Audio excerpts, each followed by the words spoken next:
Okay, so let's just click on my first post and we're going to insert an image. Click add media, click upload files, select files, and I'm select Cody dog image there on my computer, and I just want to give it a text. I'm gonna call it Cody dog alt text and just give it a description, and that's just for Google ranking.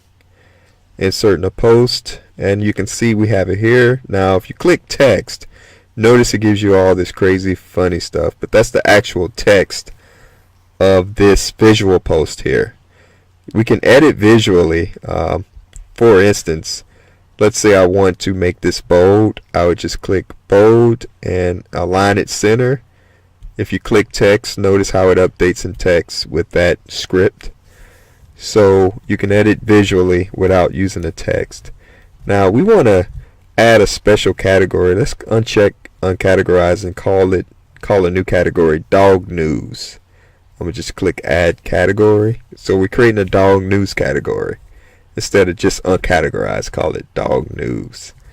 And for tags, I'm just going to add Cody, dog, whatever I think the search engine can help find this post. Click add and then click update.